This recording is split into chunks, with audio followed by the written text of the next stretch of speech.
এই মুহূর্তে দেশের আইন শৃঙ্খলা পরিস্থিতি তার ভয়াবহ সময় পার করছে এবং এই ভয়ঙ্কর পরিস্থিতি তৈরির পেছনে যেমন সরকারের ব্যর্থতা আছে, সেই সাথে রয়েছে বিভিন্ন মহলের ষড়যন্ত্র।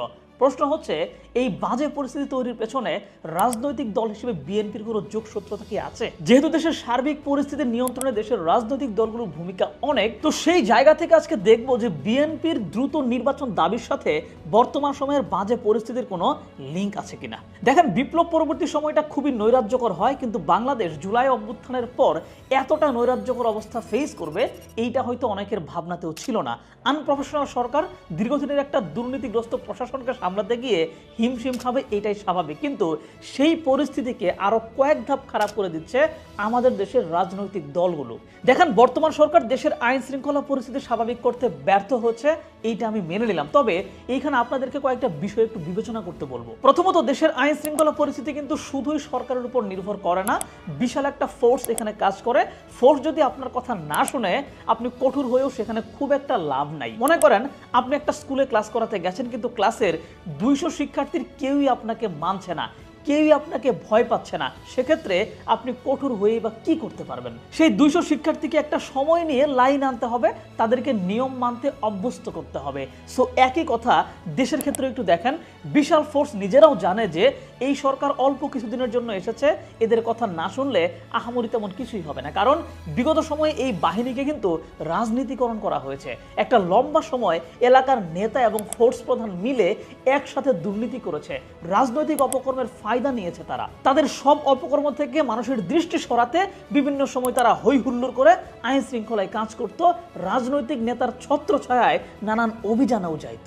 তাই এখনো এই বিশাল বাহিনী রাজনৈতিক নেতাদেরকে মেনে চলতে চায়। কিন্তু বর্তমান সরকার তো রাজনৈতিক সরকার না, তাই বর্তমান সরকার বারবার কঠোর হওয়ার চেষ্টা করেও সব ঠিক করতে পারছে না। তো এবার একটা সিনারিও একটু চিন্তা করেন। মনে করেন বর্তমান স্বরাষ্ট্র উপদেষ্টার কথা শুনে একজন পুলিশ অফিসার তার ফোর্স নিয়ে একটা দুর্ধর্ষ ডাকাত দলকে ধরতে গেল। সেখানে গিয়ে সে দেখলো যে ওই ডাকাত দলের উপর স্থানীয় রাজনৈতিক নেতার হাত আছে, যেই নেতা কিছুদিন পর হয়তোবা দেশের ক্ষমতাতেও চলে আসতে পারে। এখন সেই পুলিশ অফিসার সেখানে কি করবে? স্বরাষ্ট্র উপদেষ্টার পক্ষ নিয়ে সেই ডাকাত দলকে নির্মূল করতে গিয়ে রাজনৈতিক নেতার রোষানলে পড়বে, নাকি নিজেই নিষ্ক্রিয় হয়ে যাবে? এই মুহূর্তে বাংলাদেশে নিজে নিষ্ক্রিয় হয়ে যাওয়ার মতো ঘটনায় কিন্তু নিয়মিত ঘটতেছে।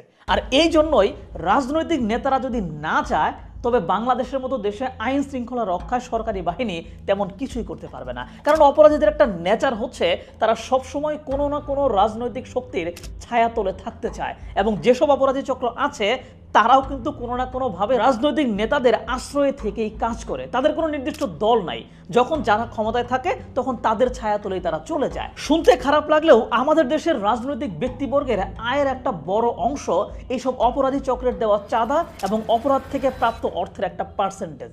এবং ক্ষমতায় থাকা অবস্থায় রাজনৈতিক দলগুলো কিন্তু ওই অপরাধী চক্রের মাধ্যমে তাদের স্বার্থ হাসিল করে নেয়। যেসব কাজ নিজেরা করতে পারে না, সেসব ওই অপরাধী চক্রের মাধ্যমে করিয়ে নেয়। তাদের অপরাধকেও তারা মনিটরিং করে। কিন্তু এখন যেহেতু কোনো রাজনৈতিক দল ক্ষমতায় নাই, তাই সেই অপরাধী চক্র কিন্তু অভিভাবকহীন হয়ে পড়েছে এবং নিয়ন্ত্রণহীনভাবে তারা বেপরোয়াও হয়ে পড়েছে। আবার যারা দল পাল্টাইছে তারাও কিন্তু দলের স্বার্থে সরকারকে অস্থিতিশীল করতে কাজ করছে। তো এখন একটা প্রশ্ন আসবে যে রাজনৈতিক দলগুলো কি তাহলে কোনোভাবে চাচ্ছে যে এই সরকার অস্থিতিশীল হয়ে পড়ুক? আমার মনে হয় চাচ্ছে, এবং চাচ্ছে বলেই তো দেশের বিদ্যমান রাজনৈতিক দলগুলো দেশের আইন শৃঙ্খলা পরিস্থিতি স্বাভাবিক করতে হেল্প করছে না। কথা হচ্ছে, এমনটা কেন করা হচ্ছে? প্রথমত আওয়ামী লীগ তো চেষ্টা চালাচ্ছেই যে কিভাবে দেশকে আরো বেশি অস্থিতিশীল করা যায়, কারণ তাদের তো আসলে দেশপ্রেম নয়, তাদের আছে ক্ষমতা প্রেম। সো ক্ষমতা ছাড়া হয়ে তারা পাগল হয়ে গেছে। কিভাবে মানুষের মধ্যে আরো বিতৃষ্ণা তৈরি করা যায়, এইটা নিয়ে তারা কাজ করছে। তাদের গত 16 বছরে দুর্নীতি করে জমানো টাকার একটা ভালো অংশ তারা এই পথে ব্যয়ও করছে। সরকার অভিযান চালিয়ে এই লাইনে বিভিন্ন মানুষজনকে গ্রেফতার করার চেষ্টা করছে, অনেকে দৌড়ের উপরও রাখার ট্রাই করছে। এবং দ্বিতীয়ত বিএনপি, এখন আপনি বলতে পারেন তারা তো আন্দোলনে ছিল, তাদের তো উচিত যে সরকারকে সর্বাত্মক সহায়তা করা, কিন্তু তারা কেন হেল্প করছে না?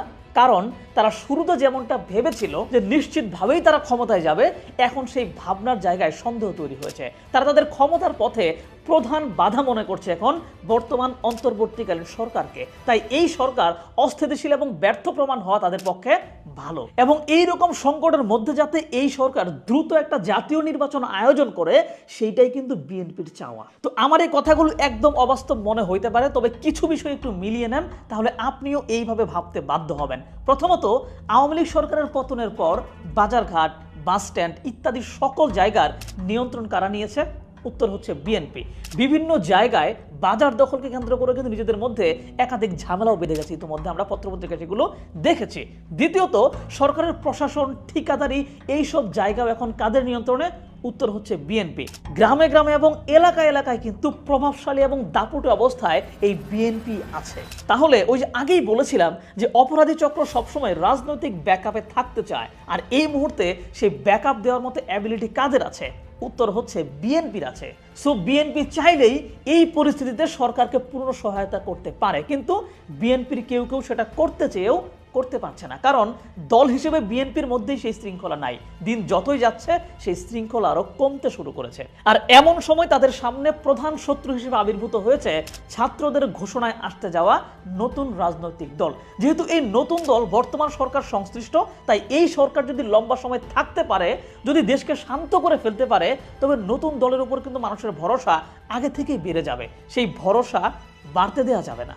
আর এজন্যই নতুন দলের আলোচনা যখন থেকে প্রবল হয়েছে, তখন থেকে কিন্তু আইন শৃঙ্খলা আরো বেশি খারাপ হতে শুরু করেছে। দেখেন, আমি কিন্তু বলছি না যে বিএনপি নিজে প্ল্যান করে দেশকে অশান্ত করছে। আমি এইটা মনে করি যে রাজনৈতিক শক্তি হিসেবে পরিস্থিতি স্বাভাবিক করার ক্ষমতা বিএনপির ছিল, বিএনপি সেটা করছে না। মানে স্থিতিশীল অবস্থা তৈরিতে বিএনপি সরকারকে হেল্প করছে না। আর অন্যান্য দল তো আছেই যারা খারাপ অবস্থা তৈরি করছে। কারণটা কি জানেন?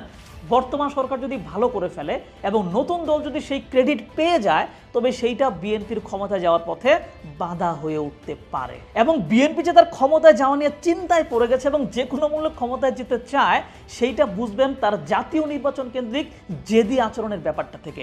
বিএনপির জনপ্রিয় তরুণ নেতা ইশরাক তিনি ঘোষণা দিলেন যে জাতীয় নির্বাচনের আগে কোনোভাবেই তিনি স্থানীয় নির্বাচন মানবেন না।